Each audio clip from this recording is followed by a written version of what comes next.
back. Good morning, everyone. It's lovely to have you all here at our annual client forum. Thank you very much for giving up your Saturday to be here. We do fully appreciate that. And obviously for me, I think someone said, oh, you've got a full day of work today. This doesn't feel like work. This is just probably one of the best. This is one of the best days in the year, actually, to be fair. So big welcome to everyone. So you would have probably seen as you were coming in for tea and coffee and spotted around the room, just a bit of a warning. We are doing a bit of filming today. We're filming the day, so for anyone that can't be with us and have missed out on what you guys are going to see, we are filming. So I need you to do 3 things for me, if that's all right. You need to laugh. Make sure you laugh more at my jokes than you do at Steve's. No, come on. So that we can have that documented on camera, that I'm funnier. Make sure everyone smiles. I don't need anyone looking bored. Everyone needs to look really happy and engaged. And obviously stay awake. No one fall asleep, because again, that would look really bad in the video. I may fall asleep. You may fall asleep.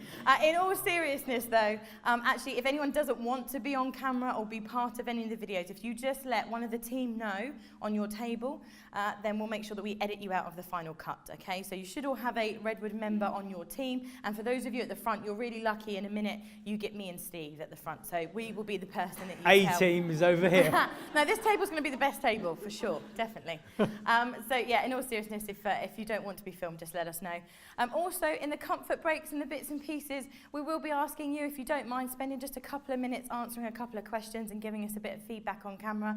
So for those of you that would like to do that, that would be greatly appreciated. So, for those of you that have been to our new offices, you would have seen that plastered all over our walls are these 3 core values, basically: grow, protect, and enjoy. Fundamentally, that is what, at Redwood, we are here to do with you. It's helping you to make sure that you grow, protect, and enjoy your wealth. So today, we're going to cover off a little bit of each. We're going to talk a bit about your investments, pensions, growing things, the markets. We've got some good speakers on that. We're also going to cover off a little bit about protecting. That's obviously the wills and the trusts and estate planning. And then lastly, it wouldn't be our client annual forum if we didn't spend a bit of time focusing on making sure you enjoy your wealth. I spend most of my time encouraging half of you to spend it. You have too much, you cannot take it with you, and it's important that if we have bucket lists, we start ticking some of those things off. So at the end of the day, we will be setting some personal goals for 2018. I want to hear all the things that you want to do before we all pop off, if you like, and make sure that we've got some good, fantastic goals. It always amazes me each year. We have some really fantastic ones come out, and I love following up with you through the course of the year to see how you're all getting on as well. So we'll make sure we do that as well. So just the usual housekeeping, if I can do the boring bits and pieces first. If I can ask you to please turn off or silence your mobile phones, just because it can interfere with the sound system and the PA system. Incidentally, hopefully the volume's all okay, but if anyone at the back can't hear, shout out and we can tweak things and turn it up a little bit. Please also feel free to take notes. You have all got pads and pens on the tables in front of you. And each speaker that we've got today in each section of the presentation will be finished with a Q&A session. So you can ask questions at the end of each section, and that would be great if we can go through those presentations and then have questions at the end. And then lastly, fire exits. I'm not expecting any alarms or drills today, so if it goes off, I can only assume it's the real thing. We've got 2 fire exits behind me and Steve, so we'll be the first out. That's the priority, obviously. We'll meet out in the car park, and then obviously we can all follow. If for any reason that way's blocked, then we've got another fire exit from where tea and coffee was served as well. Being a gentleman, I will hold the door open for the ladies. I won't. The men, you're on your own. Ladies. Ladies, that's fine. So just to have a look at our agenda today, it's an action-packed day today. We've got some really fantastic speakers that are with us, and we're really grateful for them to be giving up their time. So first of all, you are stuck with us, though. So it's a little bit from us at Redwood and a little bit from me and Steve. I appreciate that we've kept our slot the shortest, because I appreciate, you probably all had enough of hearing from us most of the time throughout the course of the year. Mostly me, yeah. Then we'll take a comfort break, a chance to refresh our teas and coffees back where they were served. And then we're going to have our keynote speaker, which is John Redwood, talking about global markets and having a little review of those. And we're very excited that he can join us from Charles Stanley, which is where he's also a global strategist. And then we're going to break for lunch. So we've got a very nice 2-course lunch, which will be served in the Winchester suite. So again, we'll walk everyone around and make sure that we're all settled and we have a nice little lunch together. I keep saying to people, if nothing else is good today, at least the lunch is good. So, it's not been a complete waste of the day. Then when we come back, we're going to hear from True Potential, and we've got Miles talking about the technology updates, as well as general performance and overview of markets. And then another quick comfort break. We're going to make sure we're all fed and watered today. We've got cake, pastries, teas, coffees. That's the important stuff. And then we're going to come back and we're going to hear from Octopus, who, as an investment platform, they've got a very different offering for those clients where their focus may be on inheritance tax, but also different investment offerings when we compare cash and stocks and shares. So they've got something in the middle there. We've been working with them for a long time now, and in particular with one of their new investment offerings. I've been testing that for the last year with our own money. I think that's quite important. We put our money where our mouth is. And so I've been testing it now for the last year, and I'm happy enough that they could then come and present today and talk to everyone about it. So that's what they're going to be doing. And then, as I said, lastly, we're going to finish off with those 2018 personal goals for the year. So, it's been a busy year in Redwood. We're always changing, we're always trying to improve things, but this year definitely has probably been one of our busiest years. We've not had a moment to sit down. So there's a lot of things that's gone on if we review the last year, and kind of going through those one by one. We've expanded. So in the last year, we've said hello to Summer, Chloe, Pete and Paul. Some of them are here today, some of them haven't even started yet. So for those of you that don't know, we've said goodbye to Kieran, who was in charge of our events and marketing. And he's actually gone to set up his own business, which we're really proud of him. He's doing a mobile catering and drinks for sort of weddings and things like that, which is really exciting. Because we spend a lot of time with the team working on their sort of bucket list and their personal goals. And that was actually one of Kieran's goals, so it was really great that we've been able to help him achieve that. So it does mean that we've had some new people join us as well, though. And the other thing that's happened is that our lovely Sarah has been promoted. Give us a wave, Sarah, for those of you that haven't met Sarah. So Sarah was promoted to Client Business Manager this year, so we'll give her a big round of applause for that. Well done, Sarah. And also, Holly, this is my attempt very slowly to one day kick the old man completely out of the business. You know, I didn't see this stuff until now. For those of our guests that don't know, obviously me and Steve actually are, I'm Steve's daughter. I don't know what I don't look old enough, do I? I know Come you on, do, we definitely. all know it. So my attempt to kick the old man out sooner rather than later as part of that progression, Holly's actually been promoted to our operations director and now sits directly on our leadership team at the top level. So eventually, maybe give us another 5, maybe 10, I'm not going maybe anywhere. 6 years, I'm and we gonna might cling finally onto get the rid of door him frame. and make him fully retire one day. But at the moment, he's still here. But congratulations to Holly as well on your promotion to operations director.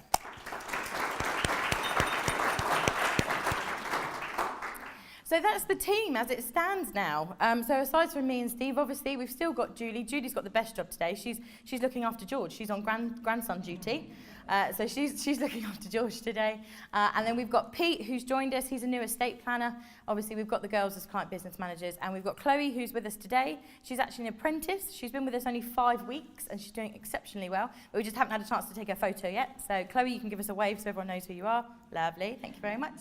And then Paul will be replacing Kieran. And Paul starts in May. Unfortunately, he had a holiday. He's in Portugal. It's not a good start, is it? Already having a holiday. So he couldn't be here today, but you will be seeing him and we'll be introducing him through the newsletter as well. So that is the team. Right, so a bit about office move then. So, of course, some of you have been to the new offices. I'm sure you're all aware of the fact that we did move offices. Why did we do it? Because it was kind of quite a nice old barn, wasn't it? You know, a bit of character and all the rest of it. A couple of key things really, though. Number one was not all of our clients are as sprightly as you lot. Some of our clients were starting to find the stairs a bit of a struggle, and you know, we care deeply about our clients. But also, because we're growing, because, you know, our clients, and all of you as well, keep recommending people to us, which is great, so please keep doing that. But that means we're getting busier and busier. And of course, that one, we had 2 meeting rooms, one of which was the huge, great, big, long one upstairs, that many of you have been in, and it just simply wasn't enough space. It's a bottleneck. So in the new offices, it's all on one ground floor, so that's great for those that are a little bit older, including me. And then also, we've got 4 meeting rooms. So we've been able to double the capacity, which means that people don't have to wait quite so long for an appointment and that kind of stuff, which is all kind of great and nice.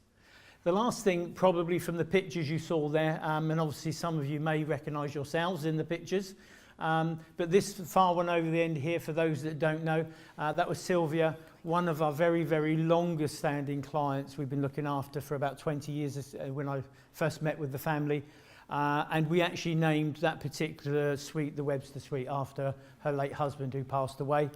So those of you that were there with us that day, you're aware of that. Those that aren't, that's what happened. Sylvia came in and opened it. And we actually now look after 4 generations of that family. So we felt it was appropriate with the new offices to name one of the suites after Mick, God rest his soul. Lovely day. And thank you everyone for came to the grand opening. Yeah. So the other thing that happened is we went directly authorised on the financial services side of things. Like everything, when dealing with our regulator, there were things that went really well and there were things that didn't go so smoothly.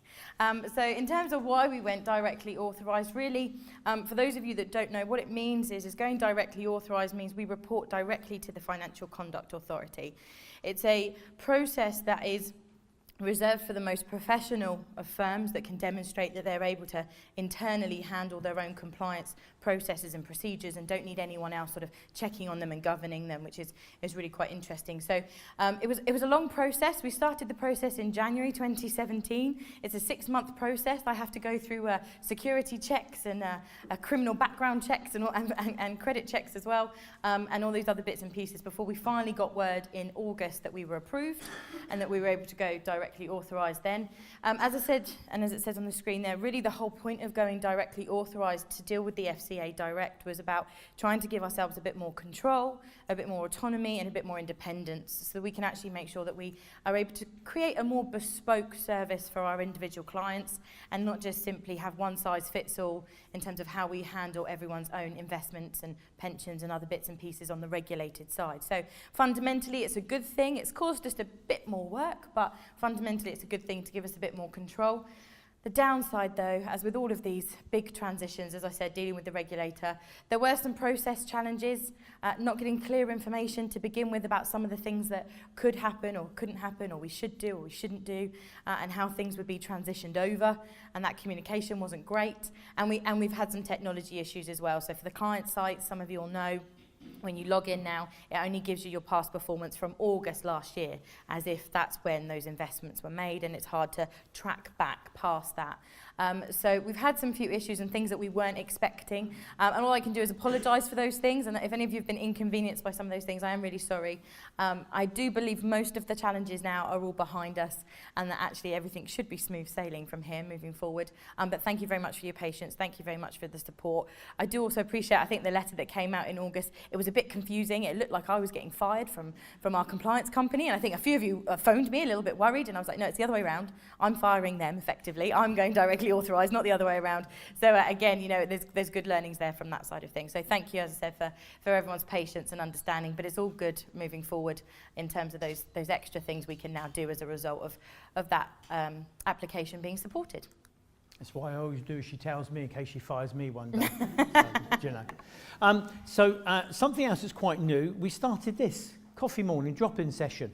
And actually it was Sarah and Steph that came up with the idea. We were chatting, as we often do in the office, about what could we do that might be good, something new to try. And they said, why don't we have a coffee morning where the clients or even friends, family can just drop in. You don't need to announce it. You don't have to book an appointment.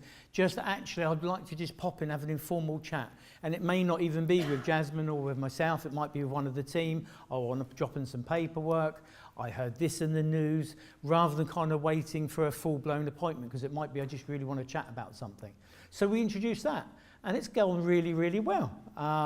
So great idea by the guys. The next one, just so you all know as well, is going to be it's always going to be the first Friday of the month, so the next one is going to be the 4th of May.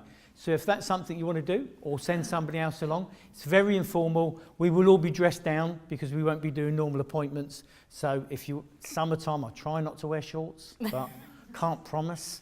But yeah, pop in, it's great. I think you've just put everyone off the idea. They might see you with your legs out. Steady, come on. Actually, you're not here on Friday the 4th, so it's fine. You can all safely come to the office and drop in. Where am I? And you won't see Steve in his shorts. You're in Barcelona. Oh, yes. We won't be there. We're going to Barcelona, dad-daughter time. So the other thing that we're really proud to announce, and we're going to spend a bit of time on this, is that we've been thinking for a long time now. Obviously, you all know we're very big supporters of charity in the local community at Redwood. And we've decided that actually we're going to launch what we call the Redwood Foundation. It's going to be a not-for-profit separate arm of our business that is going to be dedicated solely to all of the charity work that we do and making sure we've got very clear goals and directions of all the things we want to do inside the community. So we're really, really pleased to be sharing that with everyone today, and that's going to be set up. Now, during the course of the last couple of months, we've been asking you in our monthly newsletter and things to nominate charities, and we've had a couple of emails and a couple of phone calls nominating some of our charities, of which we have a list here. All of these are fantastic causes. Of course they are, they're all charities. But of course, we have to make sure that we dedicate our time and our focus to one each year. That's what we try and do. And so in a minute, I'm going to ask you to cast your votes. And we're going to ask all of the clients here today to decide which charity you think should be our chosen charity for 2018, and all of the fundraising that we do will go in support of those. Now, I don't know if everyone is familiar with some of these charities, but just very briefly, obviously we've got the Bumblebee Conservation Trust looking after bumblebees, obviously. Stubbington Ark, which obviously we know is all about animals and rescue animals. We've got the Wave 105 Cash for Kids, which is helping children and families from disadvantaged financial backgrounds. And then we've got the St Francis School for Special Needs, again obviously helping children with special needs and learning difficulties. Stroke Association, obviously probably self-explanatory with that one. The Charlotte and Craig Saving Hearts Foundation, that's actually about raising money for defibrillators and things to be in schools and community centres. So if anyone gets into any difficulty, you can get to them quickly and resuscitate them. We've also got the Prostate Cancer Charity in Southampton being nominated, as well as the Rowan's Hospice, which I think everyone is aware of what Rowan's Hospice does, as well as Action for Elder Abuse, again protecting elderly people, whether they're with dementia and other bits and pieces from being abused when they're obviously not got mental capacity. And then the Pensy Trust is also a diabetes charity that in particular looks about helping people from deprived countries abroad with diabetes. So lots of very worthwhile causes there, all the different charities that have been nominated. On top of those charities, the other thing that I'm going to ask everyone to do is to think about whether or not they would like to volunteer to be on the Redwood Foundation board. So it's really important to us, having now created the Redwood Foundation, what we want to do is we want our clients to have an active say and an active involvement. So we're probably thinking that with us and the clients, we'd be wanting to meet as a charitable board probably maybe once every quarter or every 6 months, maybe quarterly to begin with and then 6 months afterwards. And we'd really like to have some clients on that board and have their involvement so they can actually direct our charitable work and make sure that the activities that we're doing are in line with what you want to see us doing as well, which would be really good. I know some of the team have muted about doing a skydive. So, you know, that maybe if you're on the board, you can kind of push for that to happen and we can, I mean, I'm all for Steve jumping out of a plane. Without a parachute.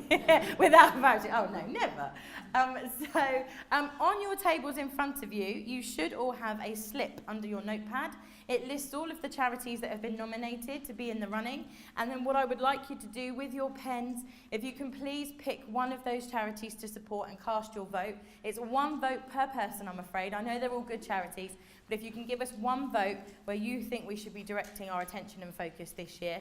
Also on that slip of paper, for any clients that are interested in volunteering and sitting on our charitable board, there's a little space there. You can jot your details down and then we can be in touch to give you a bit more information and we can talk about whether or not it's for you. So if you can do that now, and then if you can hand those charitable slips into the Redwood team member that is on your table, they will collect them from you. And then in the break, we'll count up the tally and we'll be able to announce the winner hopefully by the end of the day. So for me and Steve, we'll collect our ones from our tables. If I may, thank you very much, Lee. Thank you. Thank you. Thank you. Thank you. Thank you. 2 minutes. Thank you, guys. Thank you very much. Thank you. Thanks very much. Lovely. Fantastic.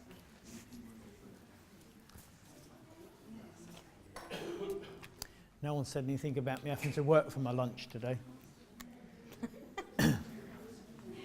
Absolutely fantastic. So has everyone cast their votes? Lovely, and they've all been collected. Brilliant. Thank you so much. I really do appreciate everyone having an involvement, and like I said, you know, they're all worthwhile causes, and we'll tally those up at lunchtime and we'll let you know at the end of the day who has been successful and who will be our chosen charity for 2018. So this one, very, very proud actually to announce this. So again, for a long time now, Jasmine and I have been spending an awful lot more and more time helping other people who are in the same profession as us. And so it was then also thought and suggested, why don't we formalise this? And we have. So we've also launched the Redwood Academy. And that means where anybody who is in financial services or wills and trusts and estate planning, they can come to us and say, can you actually help coach and mentor us into actually becoming, you know, better and better at what we do? And so we've kind of become this centre of excellence. And that photo actually was taken literally just this Friday. And these two guys here flew over from Northern Ireland to come and spend a whole day with us and the team so that they could take back all of that learning and go back to Northern Ireland and go, hey, we've just been with one of the best that there is out there, and that's fantastic. They had a brilliant day. And do you know what? It's really, really rewarding teaching other people as well. It's as rewarding teaching somebody else to go and help their clients as it is helping all of you guys. So we're really happy and good to be doing that. Fabulous, thank you. So, a lot of our speakers today are going to be covering off things about the market and investments and things like that. So out of fear of wanting to, not wanting to double up on anything, I'm not going to spend too long talking about the investments and savings. Like I said, we've got some really good keynote speakers on those subjects, but just a few bits and pieces. This is the part I know when people could be tempted to fall asleep. Bear with me, I've kept it to just a few slides. Investment and savings wise, income tax allowances, they have gone up. We've got an extra £350 an hour in the new financial tax year. Your personal savings allowance unfortunately hasn't changed, still £1,000 for basic rate taxpayers, £500 for higher rate. Your dividend allowance though, that has reduced unfortunately, so this will affect clients with individual shares or potentially unit trusts that are income producing. That's gone down from £5,000 to just £2,000. So it always makes me laugh with governments. They give with one hand and then take away with the other, which I always find quite interesting. But on the plus side, at least, capital gains tax allowance has gone up to just over £11,700.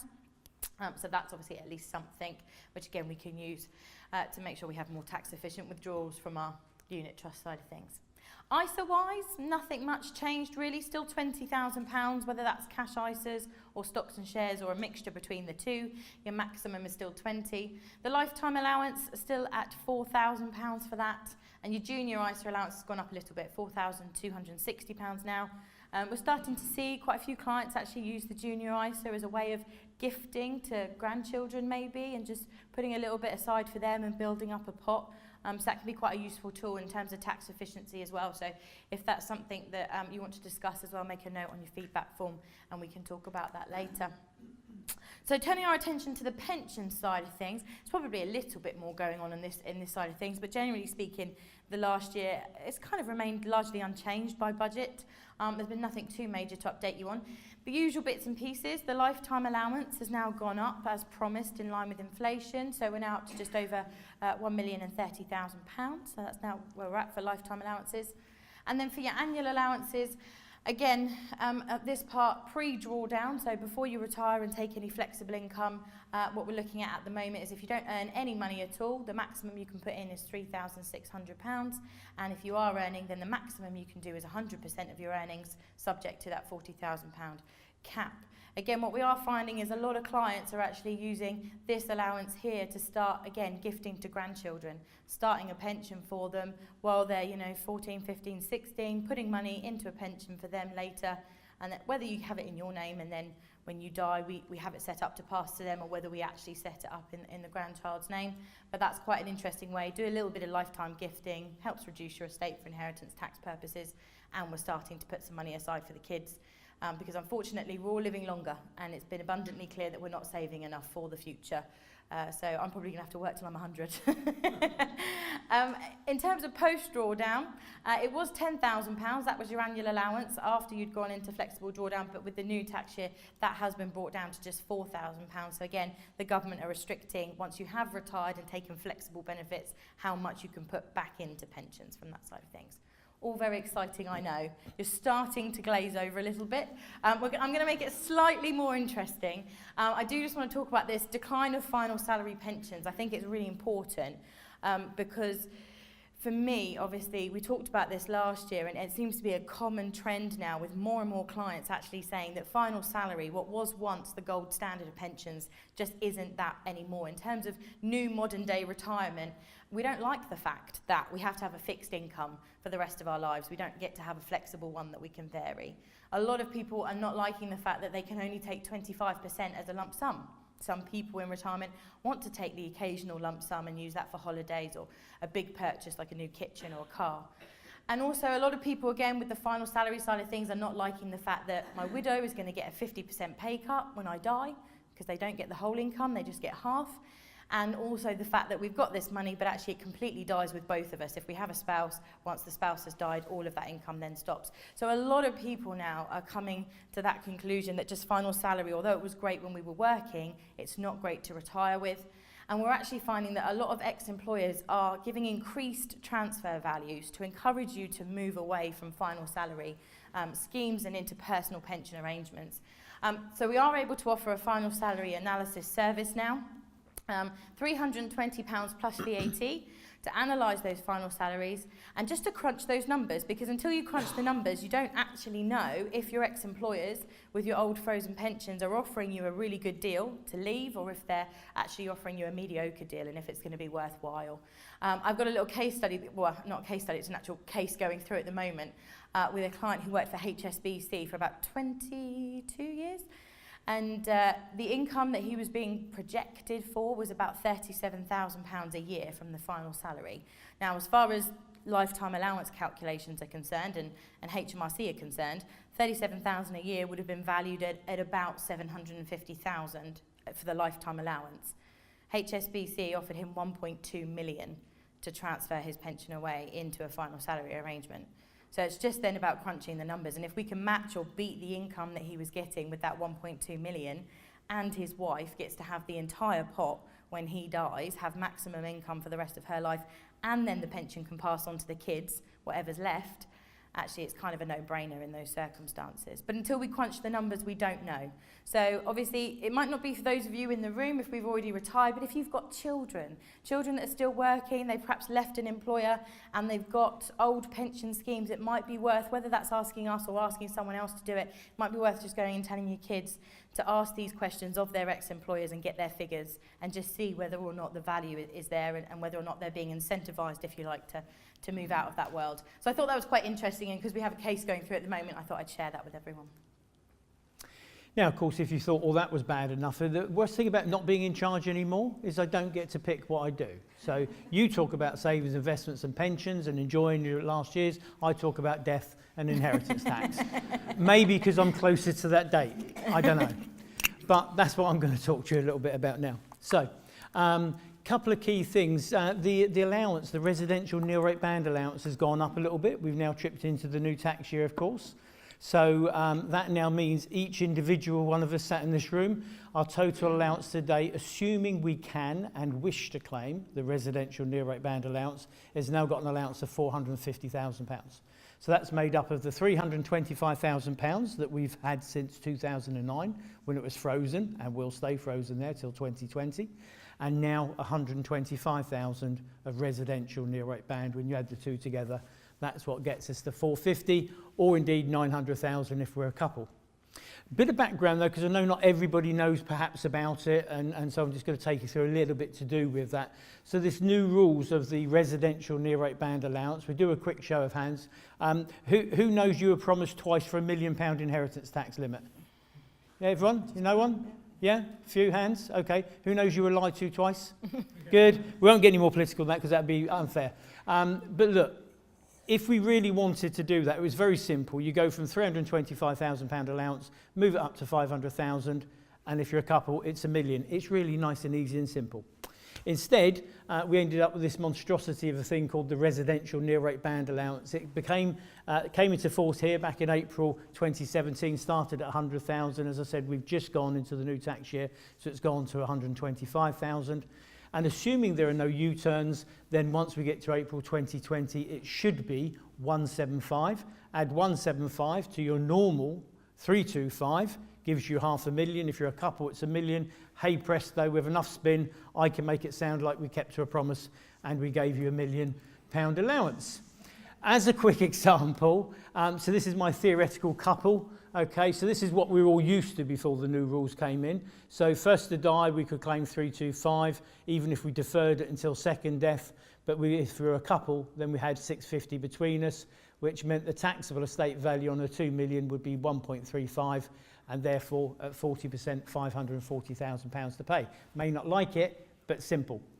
Going forward to April 2020, then the landscape will look a bit different. Your executor will then say, okay, assuming you qualify, then they could claim up to £175,000 for each spouse against the main residence, hence why it's called the residential nil rate band.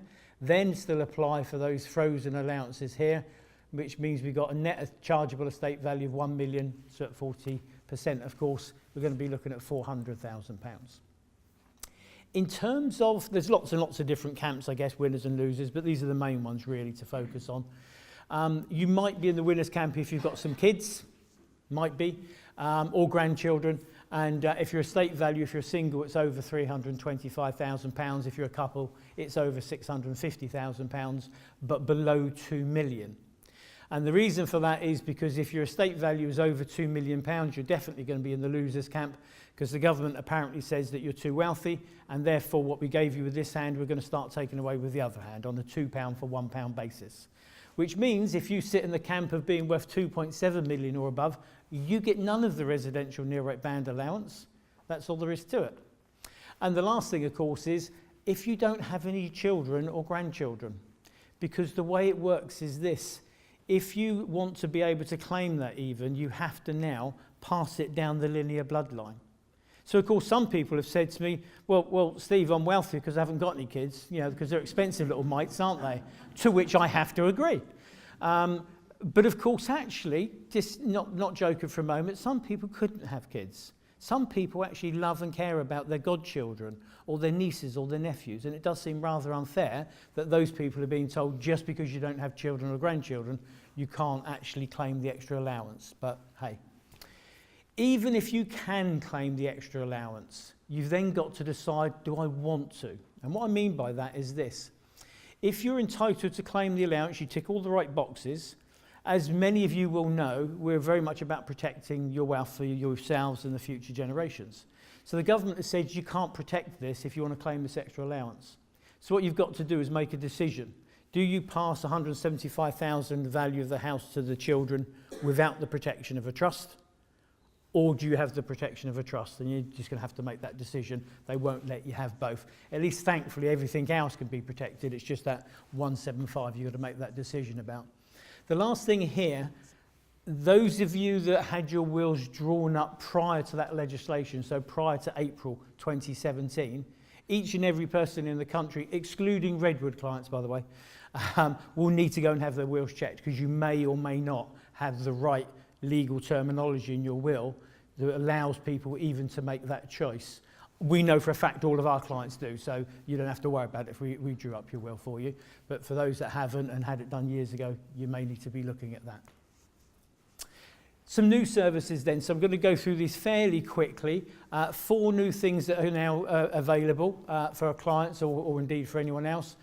Probate, care arrangement help, also home filing organisation, and then I'm going to talk a little bit about funeral plans last. Told you it was great riveting stuff for me. So you're all used to, of course, stages 2 and 3 of the entire kind of process of wills, trusts and estate planning. We've always been there to help with, but probate until now, not. That was something you'd either go off and find somebody for yourself or you did it for yourself. So Redwood Probate Service is now available. Obviously, we don't want anyone to use it, but sadly, we're all going to have to use it one day, aren't we? So that's a fact. But anyone you know who needs that help, we can now do that for them. Secondly, then, looking at care. You know, we are getting older. More and more people are facing the need for care, whether it be in their own homes or in residential care and so forth. We have got really great contacts in this area, true specialists that we work in partnership with.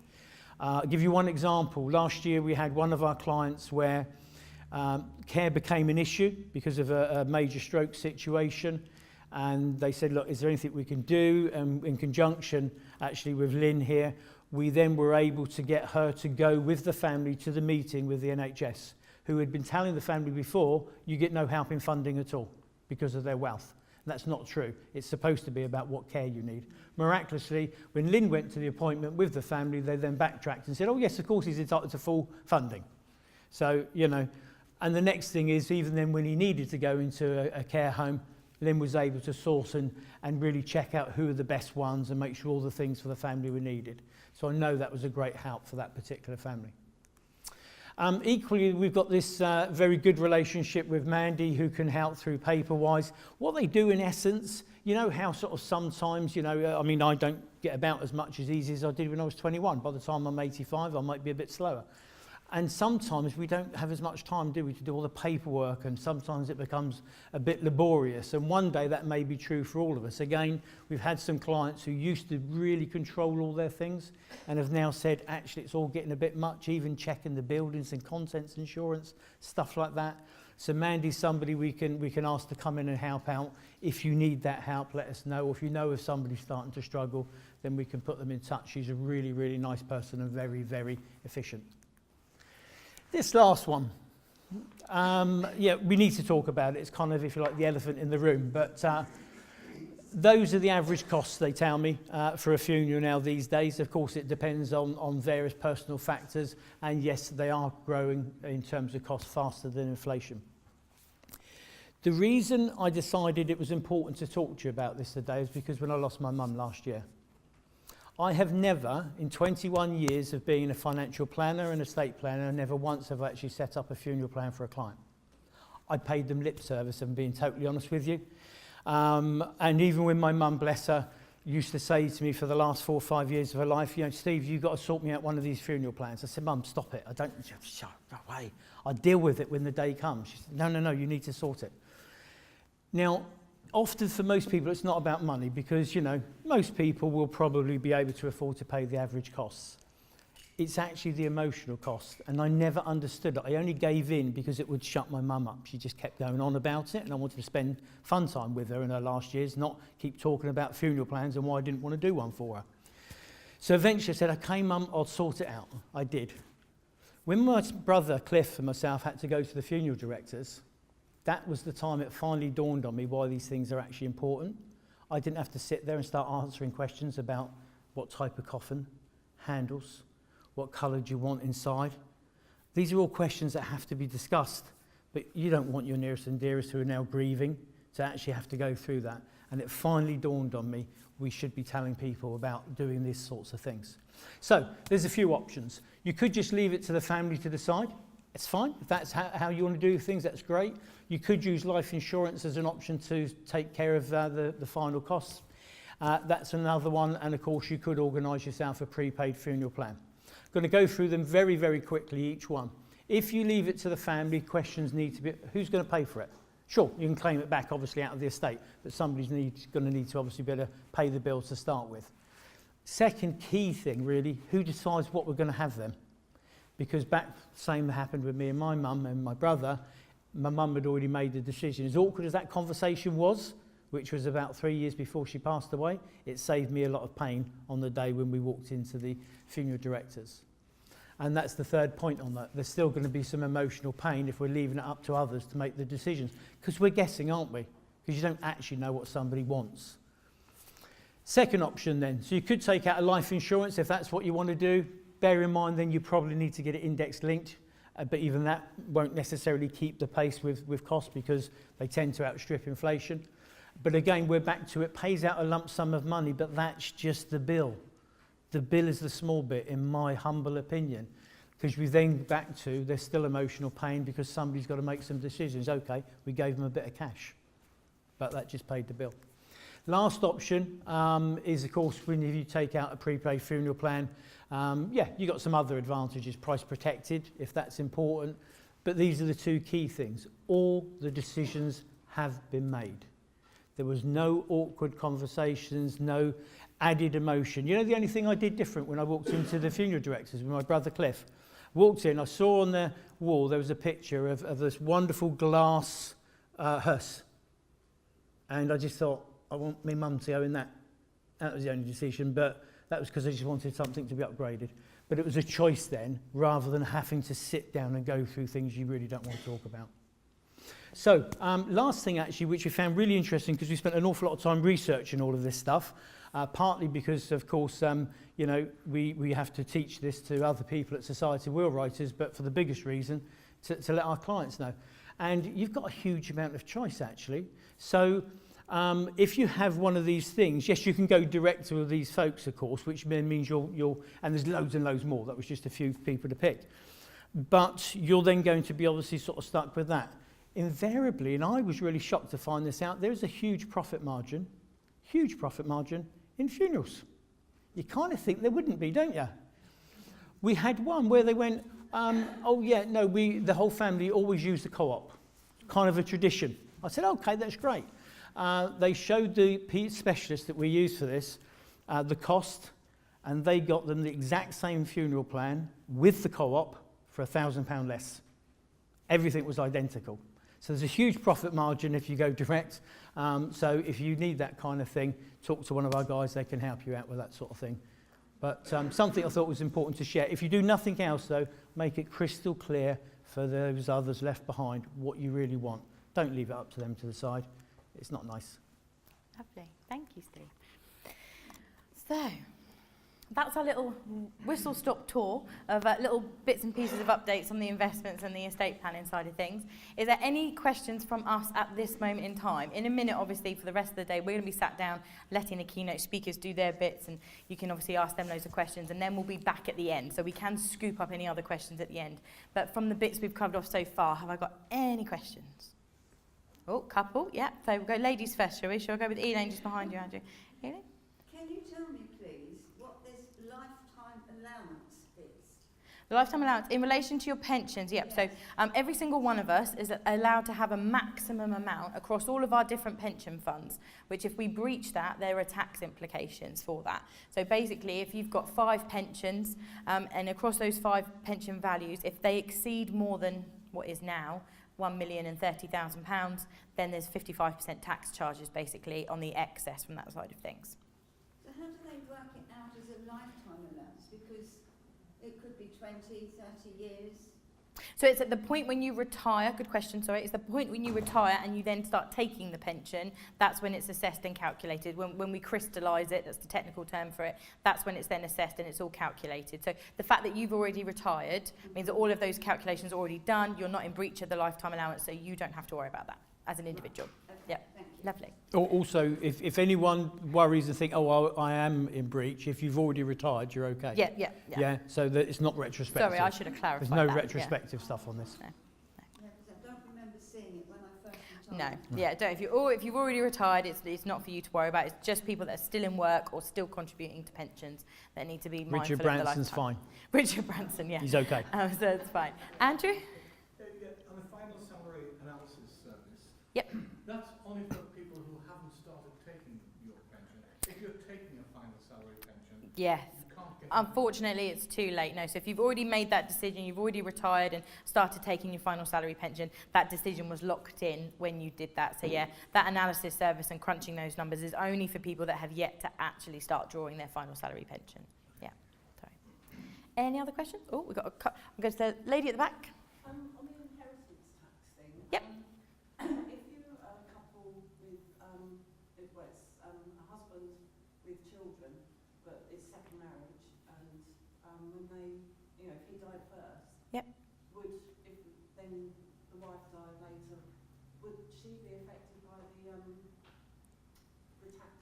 The extra allowances, the R&RB. I'm going to let Steve answer that because I've had the last 2 and he'll start throwing his toys out the pram. That's uncommonly kind of you to let me speak. I know what you like.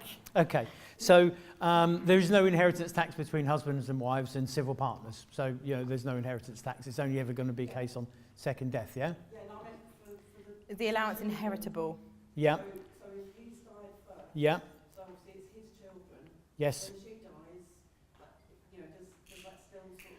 Oh, because it includes stepchildren. Okay, yeah. So it does include stepchildren. The original first draft didn't, interestingly enough. There was a big backlash. They weren't planning on including stepchildren or foster children, but they have now been included. So there is the potential of that, assuming it's being passed down to the stepchildren. Of course, there's nothing to stop the surviving spouse saying, actually, you're not getting anything because you can change your will. But yeah, they should be able to transfer it around. I tend to be more in the favour of use it rather than take the risk of losing it because I don't trust that they don't change the rules on us later on, but that's me.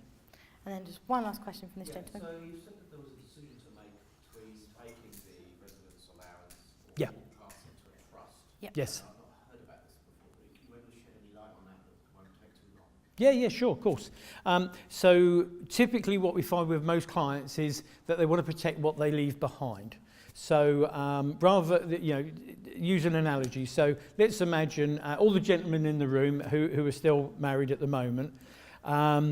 You passed away, statistically men go first. Okay, that's just the statistical averages. So all the men in the room, you've passed, and your wives that you're sat with right now, if you're sat here as a couple, and now they've got some time on their hands and they're going to go and perhaps take up coaching, tennis coaching, something like that. And then of course they get to see the new tennis coach, and then Roger is teaching your wife how to play tennis, and then she gets into a new relationship maybe, and then we end up with things being lost because of new relationships. So the issue there is, in order to protect against those things, we tend to use trusts, because that protects our spouses, it protects our children, it protects our grandchildren, our great-grandchildren, even if they're not born yet. What the government said is, you can protect all of your wealth, but what you can't do is protect this £175,000 if you want to claim it. So let's say you had £1,175,000 in your estate. If you want your children to be able to claim the residential nil rate band, you'd have to give them £175,000 unprotected, and the other £1 million could be protected by a family control trust. Okay? If your son, daughter then got divorced, or if your wife remarried and all those things, that bit isn't going to be protected, so they won't let you have both, whereas the rest of it you can. Does that help? No, that's perfect. I understand. Thank you. The key thing, though, is to just take tax advice at the time of death, because actually with this new residential nil rate band allowance, we don't know if it's going to be here forever. Yeah. Future governments will probably get rid of it. Jeremy Corbyn's already said if he gets in power, he will probably get rid of it. But that's actually the opposite of what Steve said.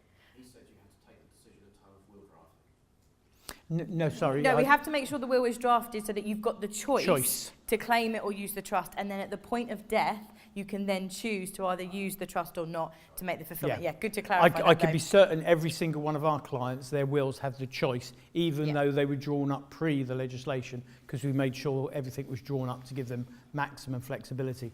I know not all firms do that. Lovely. Right, well, we're going to call that coffee break now then. So just in case you've got room for more business.